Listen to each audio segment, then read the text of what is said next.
Joining us is Josie Warren. Josie is an autoimmune and mental health expert whose life used to be defined by her autoimmune problems. By the time she was a teenager, she had anxiety, depression, rheumatoid arthritis, an eating disorder, and a drinking problem. In her darkest of days, she had become suicidal.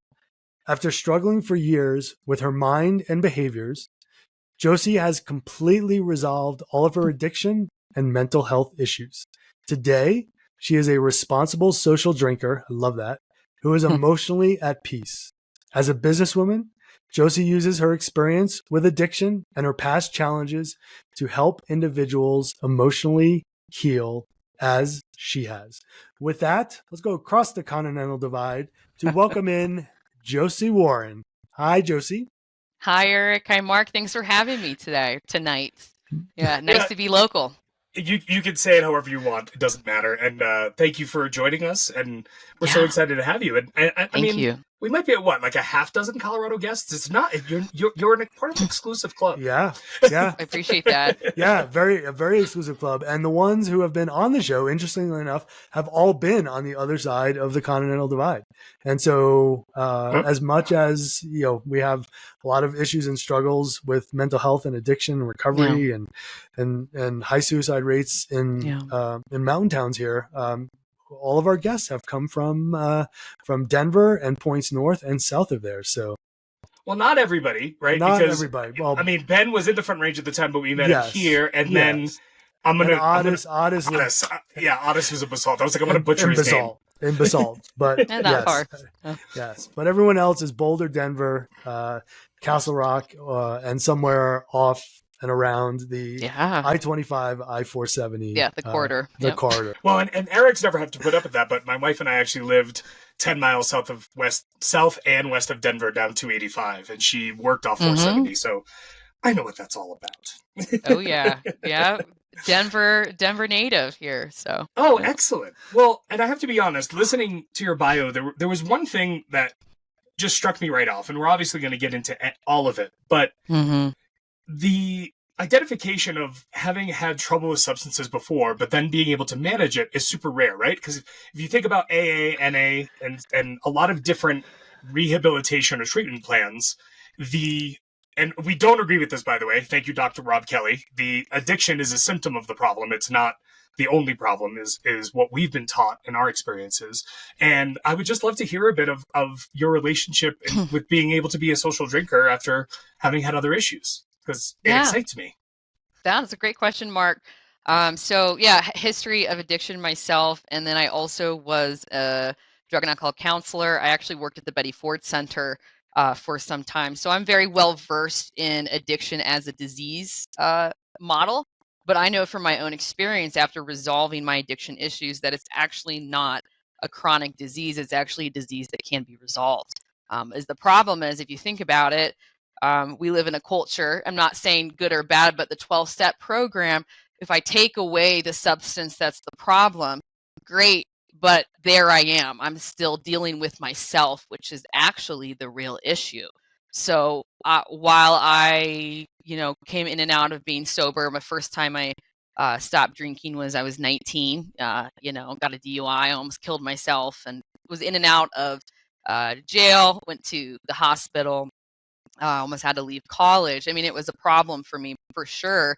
I stopped drinking and thought that would be my answer. But when I stopped drinking, then all of a sudden, all this emotional turmoil and grief and loss and pain that simply the alcohol had numbed out bubbled to the surface. And I just said, oh shit, what am I supposed to do?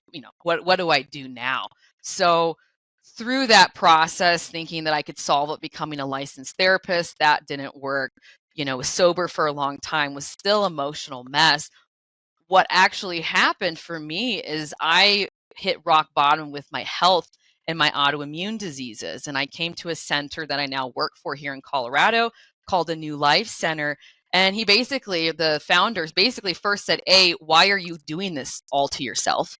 Which, talk about a cognitive dissonance crack. Like, what my depression, my anxiety, my eating disorders, my 8 autoimmune diseases, my alcoholism. Why are you doing this to yourself? I was like, oh, he knows.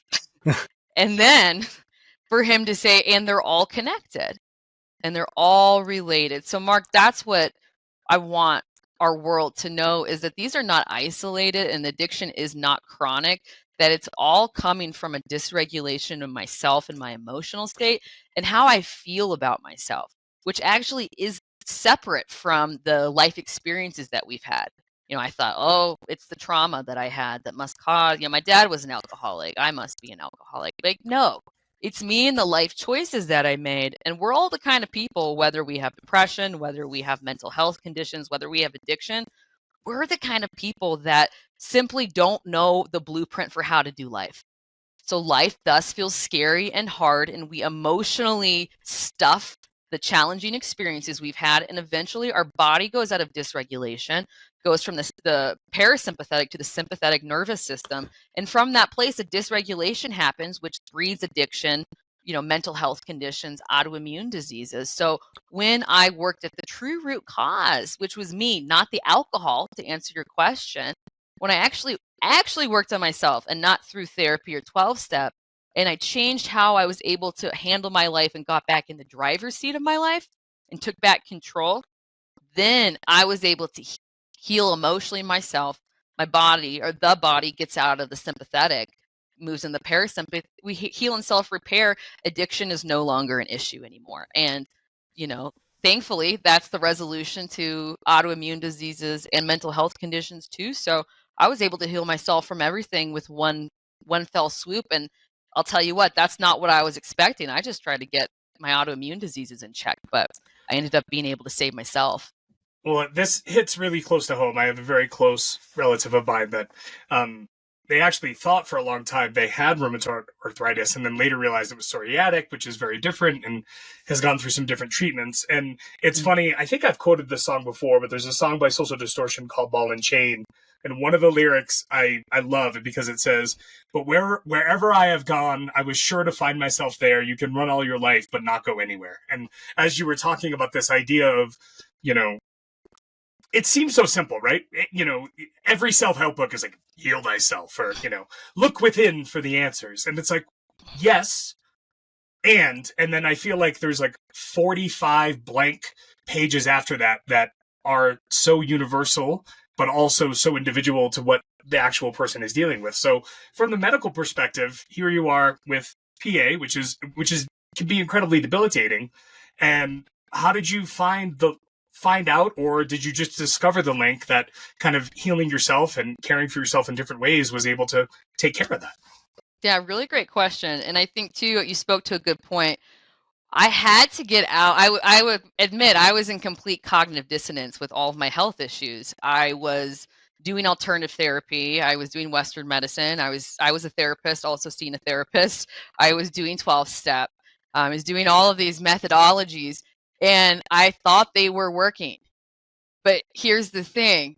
When I look at it, if we're not healing, if we haven't resolved our condition using said method, then that's telling us that said method does not actually work.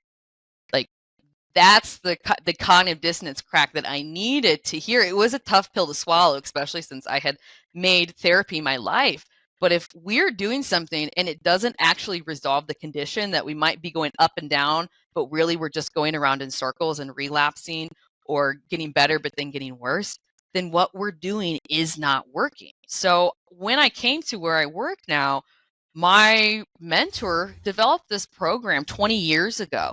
So I learned from someone who had autoimmune diseases, who had chronic illnesses, and body no longer had them anymore.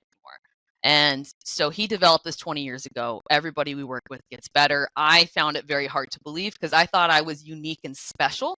And I think that's something that we need to talk about too. Like, come on, guys, with our illnesses, whether that's mental health, whether that's addiction, whether that's autoimmune, we think we're special. I thought I was so special, and my experiences were so unique, and I was so unreachable.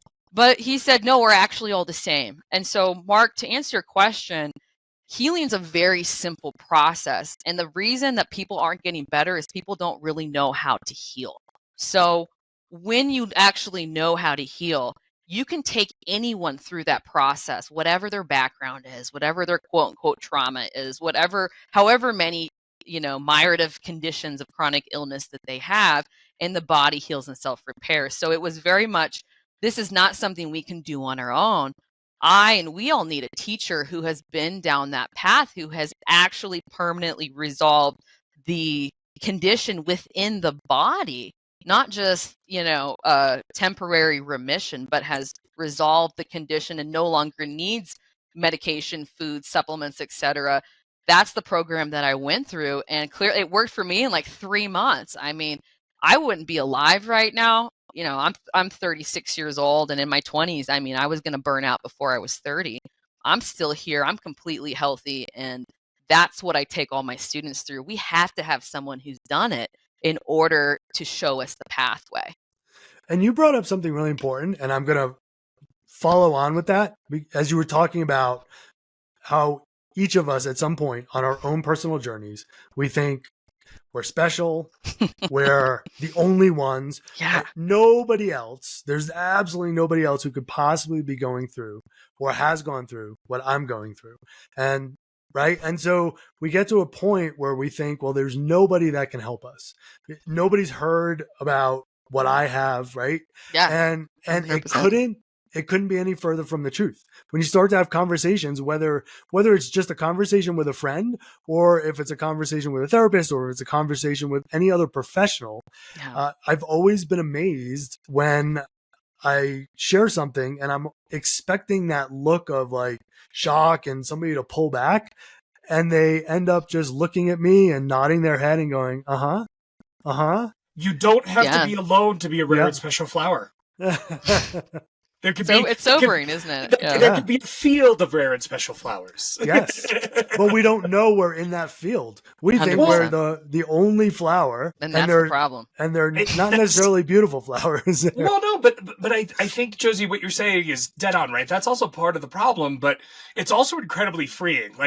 But the thing I was going to say is, to turn it on its other head, like, I'm on the opposite end of the spectrum, where when I get depressed or things are bothering me, I'm like, everybody is going through this or worse. Like, what's my fucking problem, right? So I have this, like, and I guess it's a bit of a devil's advocate, but on the other side of it, what you're saying, and I'm not saying you're saying this, and that's why I'm clarifying, it's not minimizing. It's not saying you don't have things to solve or work through, but there are answers, and I want to make that distinction, because I think sometimes it's the idea of being simple without being simplistic. Like, no, the reality of the situation is this, and there are solutions, but the actual steps can be many, complex, and like you said, Josie, and I want to hear more about that, you need a coach, a mentor, a healer, whatever it is.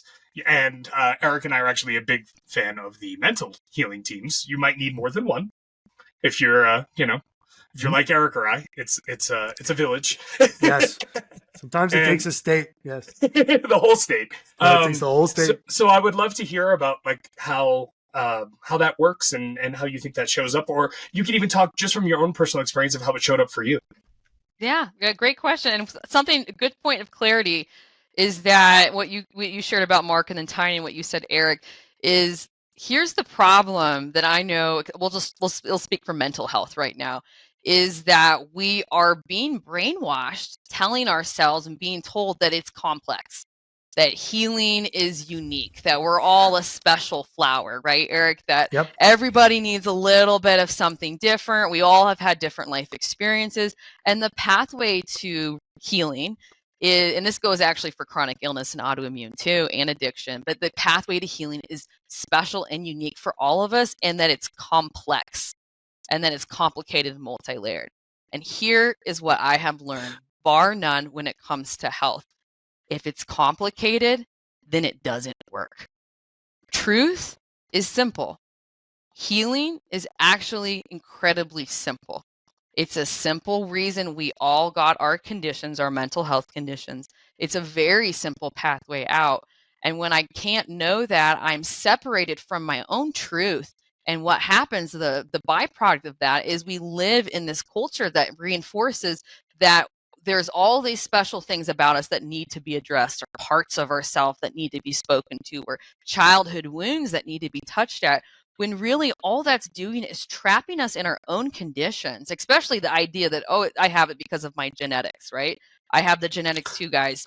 It's really not the genetics. So that's something I really want people to be clear about, because when I think I'm special, when I think I'm unique, when I think my issues and my conditions are different, or my life experiences makes me somehow unachievable, or not to be, not able to be healed, then that's actually the very problem in itself. It's when I stopped making it complicated, and I actually stopped doing all of the multi-step processes that were working on the body, and then I actually just started to work solely on myself, then I could get better. And this is the point I really want to make for all the listeners out there. You have to look at how it's serving you. This is the elephant in the room with all chronic illnesses. So this goes for mental health, this goes for addiction, this goes for autoimmune. We all know, and I know this from my own experience, and everyone I have worked with has no one has refuted this. We all know that while it is terrible and it's awful and it leads us to times we don't even want to be here on this earth, there is a flip side. And we all know what the flip side is to these conditions, that we all learn over time that we can use them as a way out. Different excuses in life, a way as an identity. I mean, I made my mental health issues and my addiction, I made it my career for a very long time. It became who I identified as. And when we get a benefit from something, then that is the very thing that's actually keeping us from healing. And it's not a popular thing to talk about. No one likes to talk about it, but we all know we're getting something as well, a buffer from life with our conditions. It was always my excuse for why I couldn't. Why I couldn't do more, why I couldn't achieve more, why I couldn't go after my dreams, why I couldn't get out of the relationship, why I couldn't have a better job, etc. And that's actually step one in resolving these conditions, is we have to realize, how is this actually benefiting me, and be honest about that. Then we can start to live in truth and start to look at what's really going on, which is simply just us and needing to learn how to emotionally handle our life again. Well, and I think, to your point, so often we end up creating the narrative, and then that narrative is what serves us, right? Yeah, what absolutely. we use, and it ends up becoming who we are. And with a lot of the work I've done, I now talk about how I might live with things. Things don't define me anymore, right? It's not about this, like, I am not whatever these mental illnesses that I have had, right? It's something that I have lived with and now understand and manage and do all that kind of work. But I think that narrative for a lot of people, and when you throw in what you were talking about with complexity, people hear from other people stories of, I've been to so many therapists and I've done this and that, and it doesn't work, and it's so hard and it's so complex. So when you take that narrative that someone believes, and then they hear, well, in order to change it and fix it, it's really complex and really hard. Exactly. People are not comfortable doing hard things, but doing hard things, therein lie the path to healing. Well, and I agree, Eric. And to your point, here's what I've realized is that there's a lot of us, and this was me for a very long time, that deep down, we don't actually want to get better. We don't want to get better. And it's okay. But when I, for myself, was making it really complex, right? When I was like seeing all these therapists, and I was saying I was trying and nothing was working, and I was seeing all these people and all this stuff was getting pulled out of my past, and I was doing all these food diets and seeing all this functional medicine. I was doing that on purpose because I wanted it to be complicated. What I've learned working with, it's like kind of the psychology of people with illness, is that when we're all the same fabric of people, that when we want to make it complicated, we want it to be complicated on purpose, so that we actually know we never can get better. Like, we make it so we can't. I mean, I can't tell you how many people I've talked with that have let's say mental illness, for example, depression or anxiety, which are actually very straightforward, very simple conditions to permanently resolve. And I sit across from them, I said, hey, been there too. There's a step-by-step process. You can resolve it. Your brain chemistry will go back to normal. You can just go back out in life again.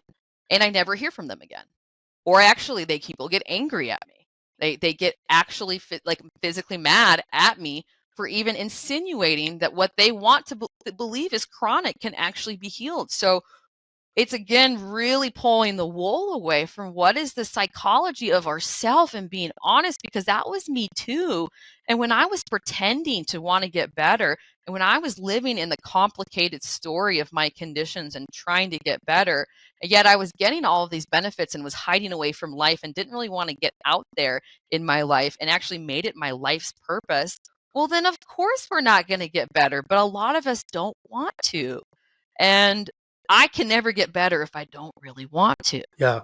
Go ahead, Mark. I know you were. It's a big statement. And I love the thought and the idea of it. But somebody listening right now is, let's put ourselves in the mind of that person who's like, no, Miss Thing. I have a thing, and it's a thing. And you're trying to tell me it's not a thing, which I know that's not what you're saying. But I can see how someone would misconstrue it that way. And from my own experience, like, I've also gone down that road where I'm like, well, this is just solvable. But you always, all too often, until you get on the right path, it isn't, right? There's stops and starts. Even your own story has that. So when you encounter that, and obviously it can't be the person who just never shows back up, right? We can't help them. But the person who shows back up and is resistant, what's your first course of action with a person like that? Well, typically, Mark, the people that are resistant, and if I share, hey, this is the pathway, here's the science of how it works, here's the step process, and they're resistant, and typically that looks like, well, if it works for everyone, I'm going to be the one person it doesn't work for. Or, well, this is great, but you don't understand the trauma that I've had in my background. Or, something that makes them different. Or, it's just not the right time right now. I mean, I've literally heard every excuse in the book. If we want to talk about that, then that person isn't a good fit for the work I do. Yeah, I thought we'd get a list. Yeah, that person. The one that I'm really intrigued by is it's just not the right time.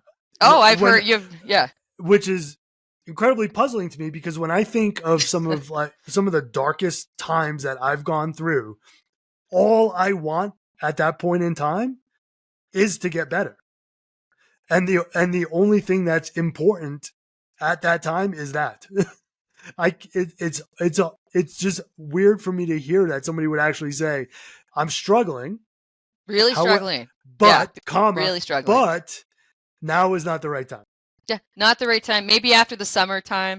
Maybe after the kids graduate from school. Maybe after we make the move. I mean, so what I'm trying to illustrate here for everyone is this just reinforces what I know to be true, which is these are people, or we don't want to get better. And that's okay. I'm not making that bad or wrong. I was in that camp for a very long time before my mentor sat across from me and basically outed me and said, why are you doing this to yourself? And I just went, uh-oh. He knows I can't play this game anymore with him. He knows, because he did it too, that we can't be fooling ourselves saying we want to get better. That's just how I'm speaking from my own experience here. What hell do we put ourselves through when deep down we don't really want to get better, but we really want to put ourselves through hell pretending to be trying and going around in really dangerous circles? I mean, these circles could lead us to potential suicide. These are circles that could lead us to the brink of dying. And yet we dislike ourselves so much that we continue to go around in those circles when I actually prefer the comfort of that pain versus the fear of getting healthy. Because to really pull it in what you were asking, Mark, people are scared to be, we're people who are scared to be healthy. I know I was terrified to be healthy. I never even knew what healthy looked like. I mean, heck, I was the 3-year-old with allergies, and then became the sinus infection kid, and then had the arthritis, and then was the alcoholic, and then had depression, then had anxiety and ADHD and, autoimmune diseases. I didn't know what healthy looked like. Unhealthy is our comfort zone. Unhealthy being people who struggle, people who have challenge. That's familiar to us, not good or bad. What I have found is healthy is terrifying to people like us. I was so scared because I did not know what that looked like. And most importantly, we're scared because we actually, if I'm healthy, I got to get back out there in life. I have no reason I can hang out in my dark room, at 1 p.m. because I'm feeling depressed. I have no reason to call in sick for work because I'm having a flare up. Like, I got to be seen. I got to be out there. And that feels terrifying for us as people who have lived as unhealthy people in various degrees for our whole life. So, of course, there's a struggle and an internal battle inside of us to actually want to choose healthy. So I like to be here to say, hey, it's not scary. Like, I'm on the other side. You guys, like, it's the you and the want of your life that you've always hoped was there. You always hoped your parents would give you, or that a relationship would give you. You get to give that to yourself by being healthy. And it's the gift we give to ourselves, but it's the fear that keeps us trapped in wanting to go there. Well, I want to delve into the shittier side of this because I feel like, and I know this in my own life, like, we often can allow ourselves to feel trapped by circumstance, right? Like, Eric, when you were sort of unsure or a little shocked by this idea of like, oh, it's not the right time, I didn't even just hear that. I just heard all of the reasons that I've made in my own life to not go after or do something that I wanted to. And Eric can tell you, they're few and far between. The majority of the time when I want to do something, I just go and do it. But there have been times where, whether is the fear of like failure, imposter syndrome, whatever. And I think that might be the crux. And this leads into my question of, do you think part of it is, there is sort of dogma and a longstanding tradition that, like, the human condition is to suffer, right? Like life is painful. The fallacy. Right? Yeah. So, I would love to hear why it's a fallacy. Yeah, well, I know 100%, Mark, that's a fallacy. I remember, though, what I know is that people with like us who've struggled with illness, like, it's like a moth to a flame when it comes to these ideas of suffering being somehow like a badge of honor. Mm-hmm. I know for myself growing up, I even painted this on my closet. There was a quote by a Greek tragedist named Aeschylus, and they actually put it on Robert Kennedy's grave. And it says, "He who learns must suffer. And even in our sleep, pain which cannot forget falls drop by drop upon the heart, until in our own despair against our will comes wisdom through the awful grace of God." And I lived my life through that quote.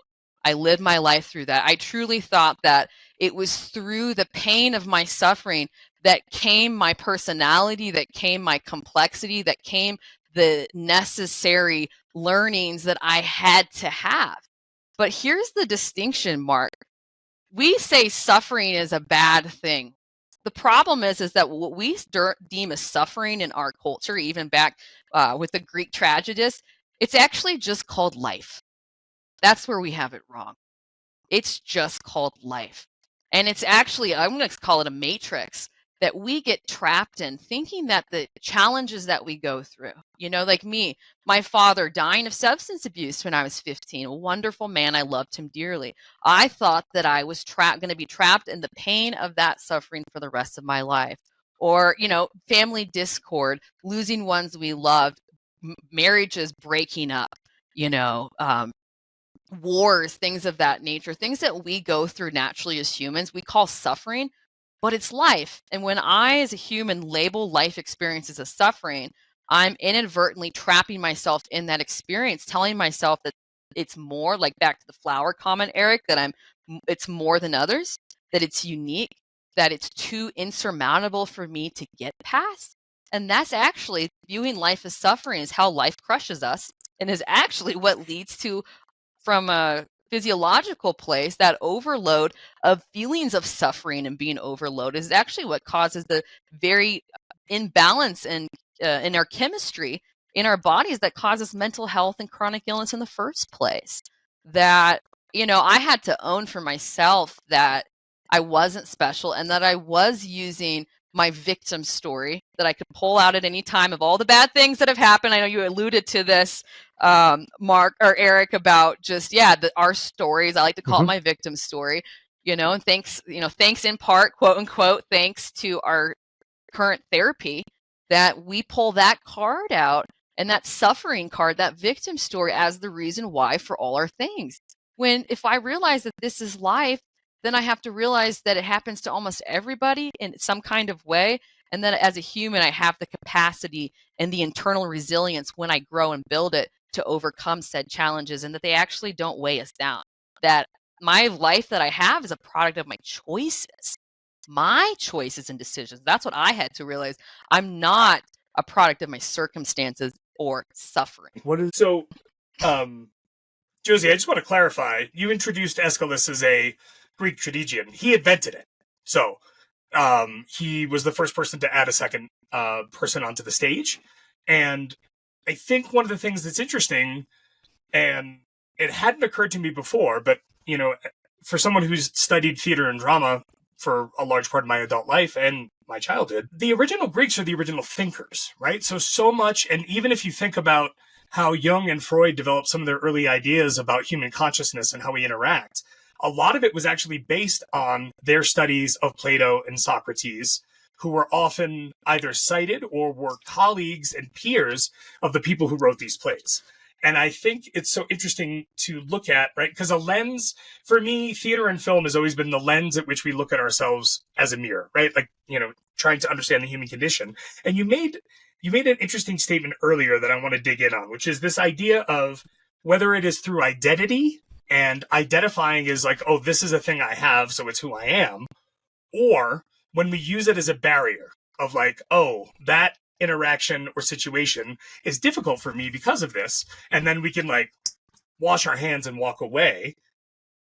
How can we then talk to someone and push them into this place of like, you don't have to continue in this way. You know what I mean? And it's something that I think about a lot, even in my own sort of craziness in life of like, oh, well, yeah, this isn't working. The definition of insanity is to, keep doing the same thing and think you're going to create a different outcome. But it's much easier to say that than it is to push through it. Yeah. Well, what I would say, Mark, is that, I'm going to speak directly right now to mental illness, is that it's black and white, that it's an identity for all of us. There is no exception to that. Like it is something that, while challenging, incredible, not saying it's not challenging, we all know we use it to our benefits, and it becomes a card we can pull out. It's true for all of us. And so when I am able to see that and then speak to people with these conditions in a loving way, because I've been there, like, hey, didn't read this in a book.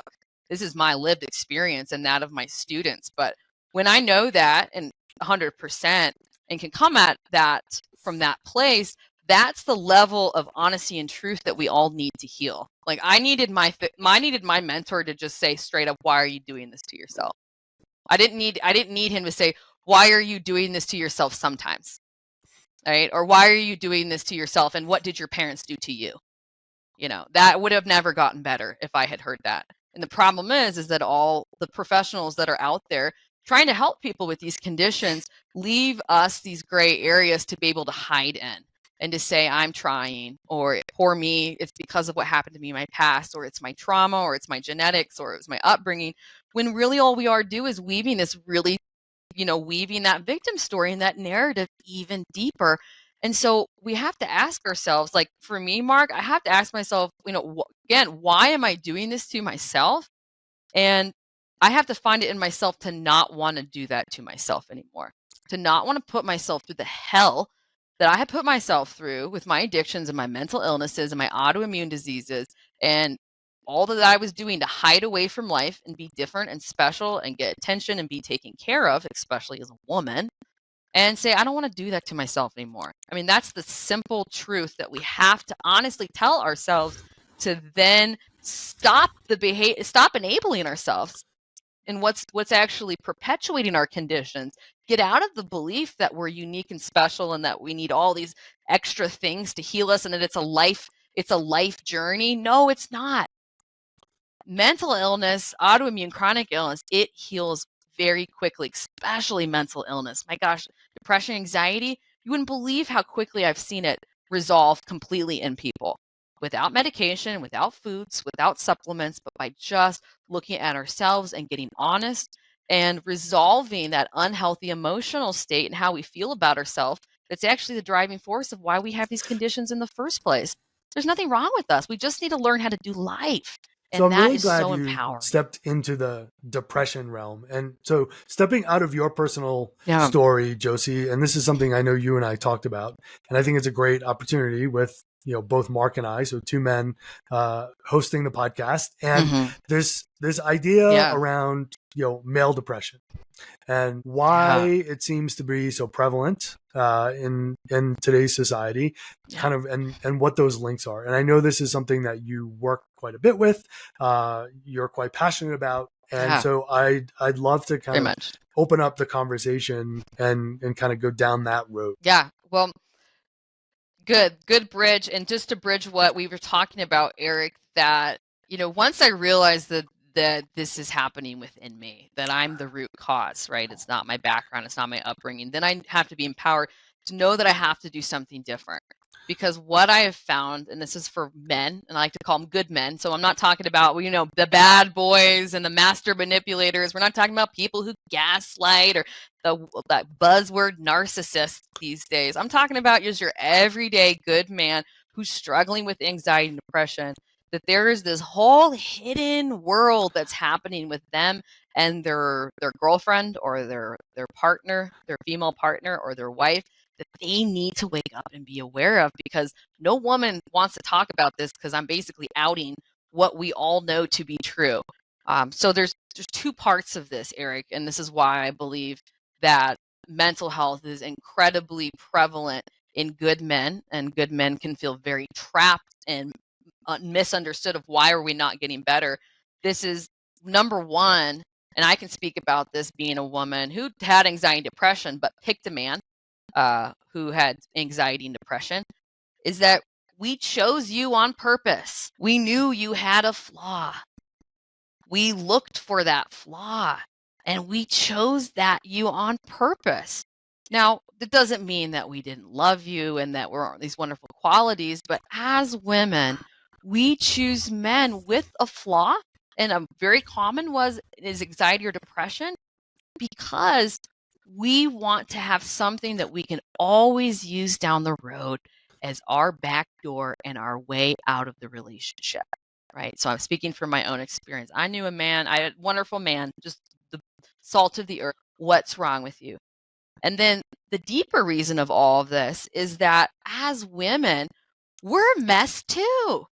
I was a mess. Like, we are messes and we don't want anyone to see it. So we pick you on purpose to be our wall and be our shield. While this lovely gentleman was struggling, right? All behind the scenes, I had my eating disorder hardcore. I was coming in and out of drinking. I was smoking my cigarettes. I was pretending to want to get better from my autoimmune diseases. When really I was just watching Netflix on the couch and eating the foods I shouldn't have been eating. No, I was a mess, but I could hide it because I made him the problem. His illness became my problem, and then his illness became the very reason why the relationship wasn't working out and I needed to leave. So there's one part, Eric, of that's why we choose men. We purposely chose them for that reason, which is hard for people to hear, but it's true. And then the other piece is that as women, all women emasculate. So as a good man, we emasculate you on purpose, knowing exactly the buttons to push to not only make your anxiety, depression come out, because we're making you feel like less of a man and making you feel bad about who you are, but we actually know how to make it worse. So on the surface, I'm saying as a woman, oh my gosh, honey, I'm there for you. Like, I would go to the therapy appointments. I was deeply involved in the treatment and, the people, places, and things and trying to get better. And yet behind the scenes, we all know that we're actually provoking them and emasculating them and making them question their own reality and feel really bad about themselves, which is really where anxiety and depression are really coming from. So it's this whole facade as women that we are pulling over these good men who have mental health conditions. And I think step one is that good men need to know what's really going on. And then step two, they need to know that so that they can know that there's something they can do about that, and to stop unknowingly giving your power away to the woman in your life who's pretending to want you to get better. When did you come to this conclusion, right? Was it something that you had to first get better yourself and then you were able to see it? Was it something that somebody else had a conversation with you about and you're like, oh yeah, that makes a whole lot of sense, right? Or was this a whole lot of self-discovery? Yeah, but really great question, Eric. If I'm honest, when I go back in time, I knew what I was doing. I knew what was happening in the moment, but it's so taboo. It's so like one of those things you would never talk about that I didn't even want to let it into my consciousness that that's what was really going on. Now, I was unhealthy too, right? I was unhappy and emotional, mental, physical mess as well. So I was so wrapped up in that. I didn't want to see what I was doing to him. But it's when I was able to finally help myself and get out of the web that I had been trapped in and fully heal permanently, that I was then able to reflect on how I was, because you realize that when you heal, what you do matters. And what we do, especially as women, is very intentional. And how I treat it, or how we treat men, is very intentional. And then I was able to actually want to see it. I had to want to see it. And when I got healthy, I wanted to see it, because when I see that, then I can heal from it and I can do better and change myself. I want to change myself. So that was my goal. I woke up and it became very clear to me. And I mean, and then I was able to see it everywhere. I know for myself, like I look at my mom and married my dad. My dad had a very well-known drinking problem before she got with him. My dad was the most wonderful man I could have ever asked to be my father. And I think about him and love him dearly.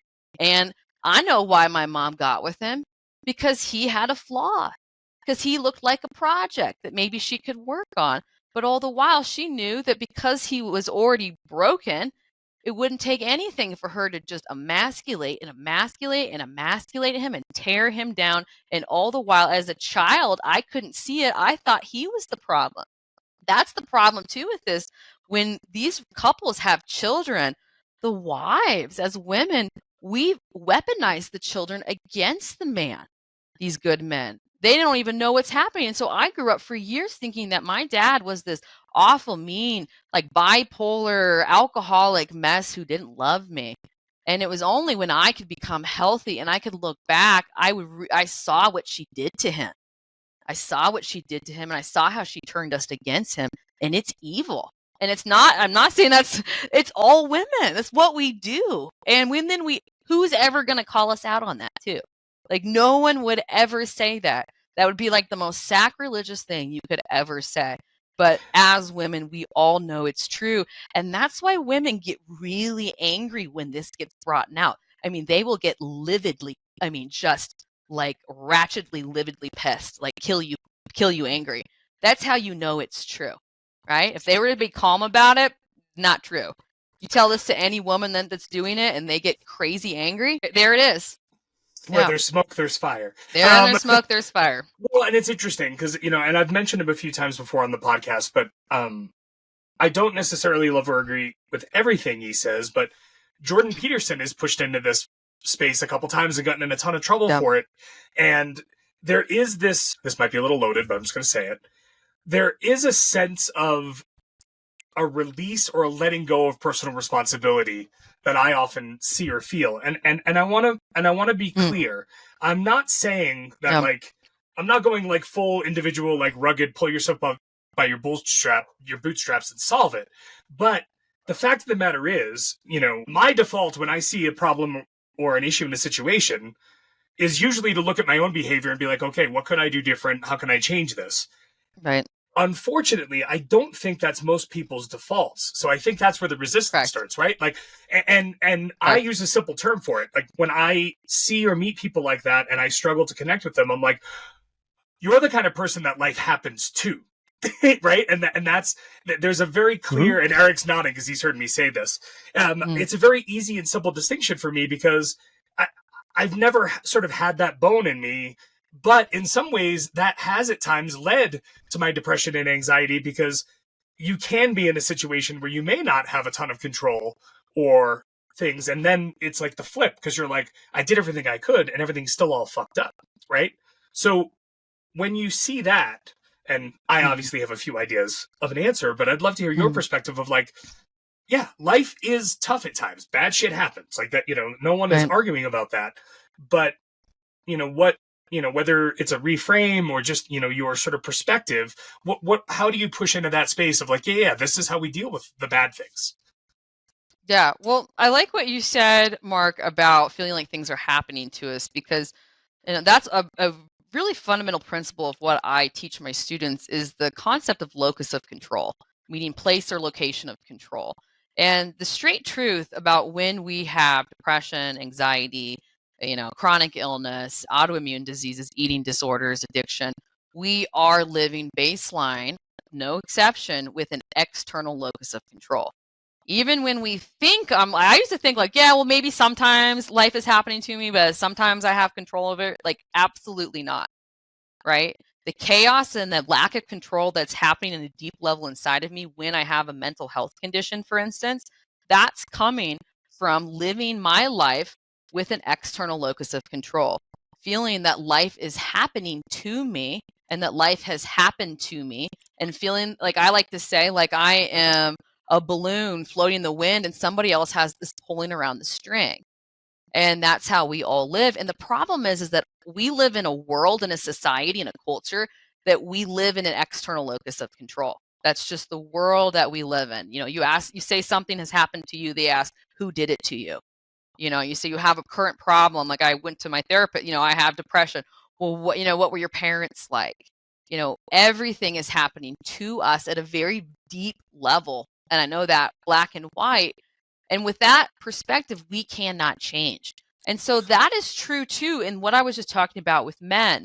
The problem with, I do agree with you too. There's a lot, Jordan Peterson has a lot of great things to say, but the problem in that space is that they might identify that men are being torn down and emasculated, but they don't know a solution out of it.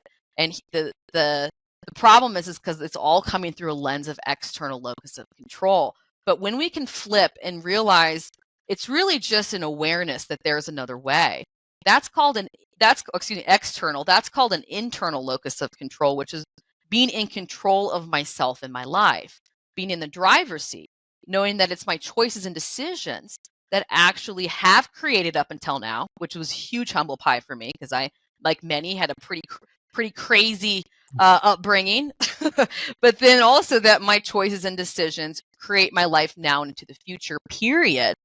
When we realize that and explore these men, we can become empowered. And this is what that space is missing. They don't realize that, yeah, that might be happening from the women, but men, in a good way, have a responsibility in how they respond. If I choose to live in an external locus, I give my power and control away, for this instance, to that woman, feeling powerless to her and her constant manipulation and mind games. When I realize and wake up to what's happening, I can then make the choice to have an internal locus of control, take back my power and control, and actually learn to go into the lion's den to start to know who I am and to start to stand up for myself in a healthy way and gain back my power and control. That's the personal responsibility we all have. And that's the message I want to tell men out there that, again, is missing in that space, is that, yeah, it's not a hopeless cause. There's actually something that we can't change the women. Like that's not going to happen. We're not going to change. We're not going to change, but the men can change and become emotionally and internally strong in themselves and thus break free from the very emasculation that keeps them trapped. Let me follow up on that. And what I wanted to ask, as we sort of move towards, wrapping things, is once you became aware Mm-hmm. right? Yeah. How has your relationships changed, right? As you were saying, the men can become more aware, the men can change, and you were saying women, like, we know what we're doing, we're not changeable. Yeah, we're not changing. But Baseline. what have Yeah. you personally done in your own relationships, now that you've identified it, to make things different? Yeah, that's a really good question, Eric. I think number one for me as a woman, I had to own what I was doing. I had to stop pretending that I didn't know, or that I didn't mean it that way, or that comment was supposed to be funny. And I had to really own, no, that comment that I made there that might have sounded cute was actually malicious. That ice cold treatment or that silent treatment I might be giving that man is on purpose. That I can slice and dice as a woman just with a simple split-second look. I had to own and see that that is my capability as a woman, and that's what we do. And then I had to start making the choice that I didn't want to do that to myself anymore. And actually, the solution for that, Eric, for women, is actually I had to learn how to be happy. So, kind of like total shift here. A big secret that happens when you heal from your emotional conditions, when you go from the sympathetic to the parasympathetic, when I go from an external locus to an internal locus of control, is that's also the journey from going from an unhappy person to a happy person. And as women, we're all unhappy. And unhappy means I have an unhealthy relationship with myself. So when I made the journey over and healed, my body naturally healed and self-repaired, I started to value and know who Josie was for the very first time and connect with myself. And the process of healing our physical or mental bodies is actually the process of healing our relationship with ourselves. And so when I healed my relationship with myself, I've started to value myself enough to realize that I don't want to do that to the good men in my life anymore. That as I started to see the goodness in me and stop feeling that I was a bad person and that there was something wrong with me or that I was broken, I could start to see the goodness in the men around me too. The men who'd always been my cheerleaders, like my uncles or my mentor, my dad, for instance, who was vilified to me for so long, and I could start to see the truth and the reality of who they were, and work on myself and catch myself, because it still would happen. It's like a really bad habit from time to time. You just say it. It just comes out and you say, oh my God, I can't believe that was so emasculating, and want to catch that. But it all happened, Eric, through my journey to actually become happy and have a healthy relationship with myself. And that's why I said that when women won't change, because as women, we're all baseline inherently unhappy. And unless we make that journey into true happiness and healing our relationship with ourselves, we can't have empathy and kindness and true care for another, especially the good men in our life. But when we become happy, we can. So it's not a lost cause, but it's a special woman, not saying good or bad, who actually wants to take that journey, wants to heal the relationship with themselves, and wants to actually look at the truth of what we're doing, because it's very sobering and sad at times. So what I'm hearing, it's interesting. I'm watching Mark nod. I'm going to draw my own conclusion here, and it may be right, or it may be wrong. Yeah. And there's countless amounts of dollars, and I don't know how many hundreds of millions they are, that take place on couples therapy. And so the conclusion I'm drawing, let me know if I'm going down the right path here, is inherently couples therapy won't work, because in order for it to work, correct, the individual person has to actually do the work on themselves to become happy, and then recognize I have to change these behaviors, right? It's not the relationship necessarily itself, but it's the individual in the relationship. Nailed it. I'm like, go, Eric, you got it. Couples therapy is a farce, you guys. It's a scam. Honestly, it doesn't work. It doesn't work. It's inherently broken. It will never work. It's literally the same as me doing alternative medicine for my autoimmune diseases. You're just going to go around in circles and circles forever, because for the good men out there, you're not the problem. You don't have that in you. Good men are actually inherently happy, right? They naturally feel baseline good about themselves. They see the world through lens of reality. They shoulder their burdens. They care. They're thoughtful. Women, we're baseline unhappy. We're the problem. And yet we live in a society and a psychological framework that is actually saying, no, it's a 50-50. Or no, the woman's not the problem. She's had trauma. You're a narcissist. You're the problem. No, that's crazy talk. That's talk belittling and demeaning the good men of our world. That we're the problem as a woman. And I promise you what, if you're in an unhealthy relationship and you know you're a good man and you know you shoulder your burdens, you know you're trying, and the way you can know you're like a good man and are functioning is that if you go to work and people respect you and look up to you and you feel competent, but the moment you walk in the door at home, you're like terrified, and your wife or partner can make you feel like a grain of rice in about 2 seconds. That's the litmus test. That's how you know it's her 100%. And it's her journey to become happy in herself, right? To fix her own problems. You're not the reason she's happy, and you're not the reason she's unhappy. It's her problem.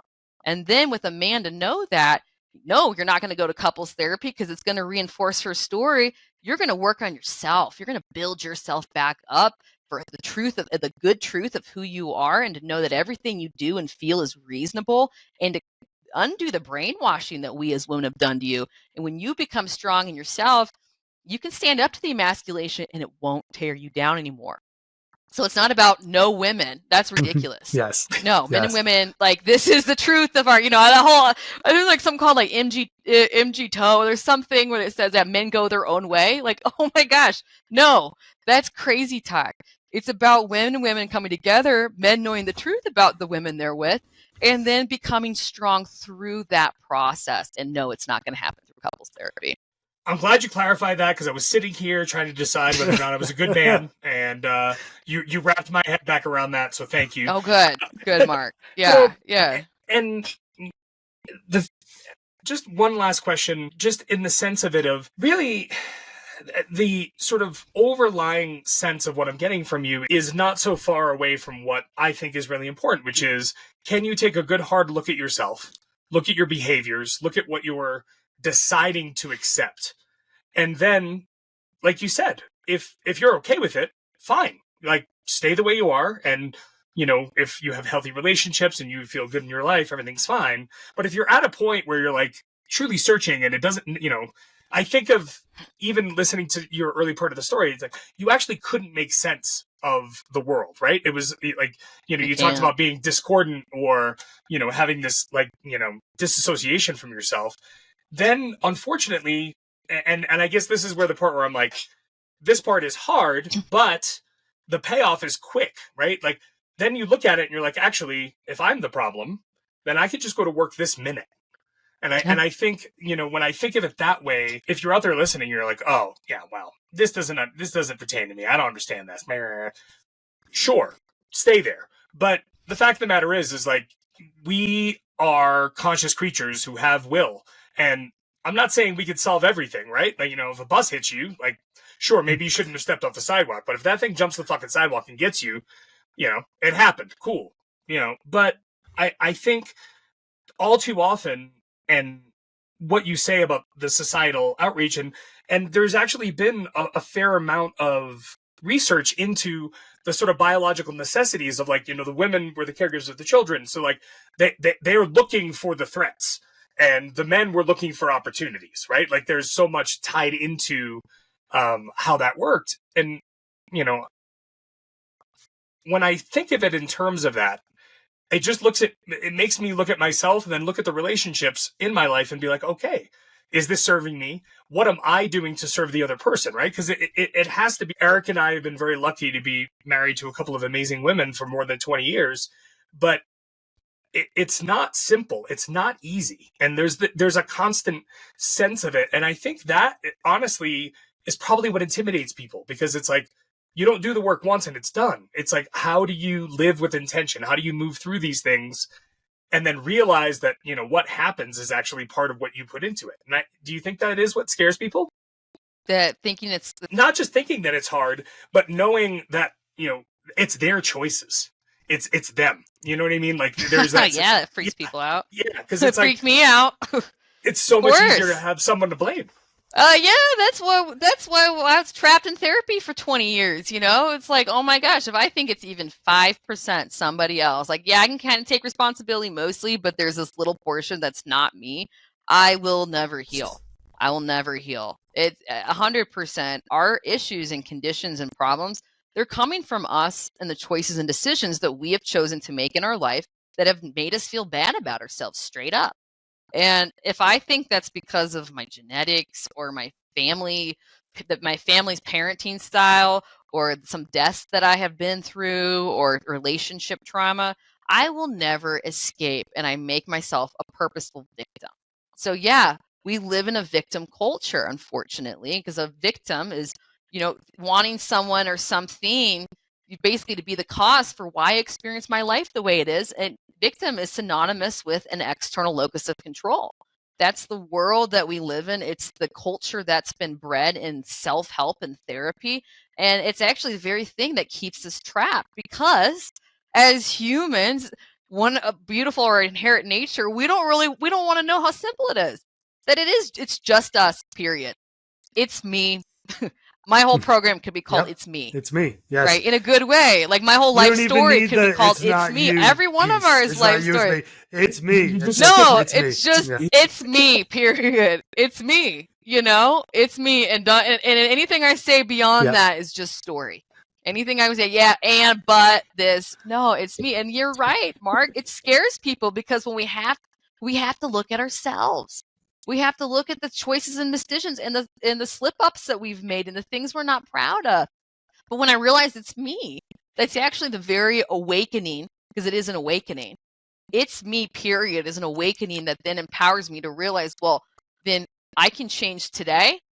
I have the power over tomorrow, and the rest of my life, that where I've been does not have to be where I'm going to go. But the only person that can transform that is me. Well, right? and I can share this because my wife doesn't listen to the podcast. Okay, yeah. She did tell me once that, part of the reason why she got married was just to have someone to blame. Well, there you go. Thanks for reinforcing it, Mark's wife. I appreciate her honesty. I get it. That's great. She's so straight like that. She gets it. Oh, no, she's about as straight as they come on shooting from the hip that way. And she has to be married to someone like me. And we'll of course include links and everything to your stuff, but just in case someone's just listening, go ahead and make sure you shoot us how people can find you, find the work, all those different things. Yeah, thanks for asking. So everyone, you can reach me. I say, if you're offended, if you liked what I had to say, if you have a question, if you want to start a dialogue, I welcome it all. Email me. My email is josie@gmail.com. That is my email. So I just want people to get healthy. There is a pathway, and also just want to share that I have 100% success rate with all the students that I work with, whether you have a chronic illness or an autoimmune disease, or whether you're struggling with, let's say, chronic migraines or back pain. They're all coming from the same place. And I have a 13-week program. It's called the Chronic Illness Healing Program. I have self-guided or one-on-one. Take yourself through that program, follow it as designed, and you will go from the sympathetic to the parasympathetic, from unhappy to happy, from external locus of control to internal, from being a victim to taking responsibility, and your body will return back to homeostasis, naturally heal and self-repair. And you'll never have to see another therapist or specialist, and you won't have to be special anymore again, and can just go get out there, rip up life, go get outdoors, and get on with it. So that's me. And you can put that in the show notes below. And I'm just going to add, you can just be special, but in a better way than... For who you are. For who you are. And things you're going to do instead of what you're going to tell people you can't do. Exactly. Yeah. You don't have to be defined by some chronic condition. Wow. Wah, as my mentor would say. Like, how about you just be who you are and start to explore that? And we're all weird, unique people, and there's so much more fun in that than being a sick person. Excellent. Josie, thank you so much. Love that. Thank you. I heard a great t-shirt, Go Rip Up Life. we talk about ripping it up on the ski slopes, and there are so many times where you go out and you do it and you feel so much better, right? And so I think that analogy, So much better. as you had, so nicely put it, applies to all of life, and how amazing it could be if everybody just decided to go out and just rip up life. So thank you so much for being on the show. Love having Thanks, Colorado Thanks, folks Mark. on. And Mark and I, from day one of the show, it's all about, for us, having not only conversations and breaking stigmas, but also having, conversations around difficult topics. And we've always vowed not to shy away from anything. And it was really interesting because I know you and I talked about it, before, but to hear that, right, spun in a completely and totally different way. And I'm hoping people out there who are listening to this episode might recognize, hey, that sounds like me, as we said, it's me, and decide to take that action and not say now is not the right time, or I'll wait till after the summer. It's me. And then go type in your website or email you and say, hey, Josie, I think it's time. It's time. My door is always open. Excellent. Well, and while we're all ripping up and shredding life, you better come out here and shred the slopes with us at some point. Yeah, I know. You guys got that fresh pow, apparently. Yep. No, well, let's be honest. It was not a great start to the season, but it finally is good now. And that has certainly done wonders for how I feel physically and mentally, because I'm out there no matter what. That's great. Josie, it's been enlightening, exciting, and so interesting to hear your viewpoint. And I just want to say thank you, not only for sharing it, but sharing the personal parts of your story, which, that can be hard. And sharing that bit of it. And you speak to that so well, of this idea of like, I'm not saying, it's not like pointing a finger, like, this is what you have to do. You're like, no, this is what I did. That's why it worked. And I think that's an important distinction you made a couple times. And I think it's well taken and well thought. So thank you. Thank you, Mark. And with that, I will say thank you so much to our wonderful guest, Josie Ward, my co-host, Eric DeRosa, and this is Mark Fernandez, episode 151 of the From Survivor Forever podcast. And I will leave us with these words, as I always do: let's please all be as well as we can.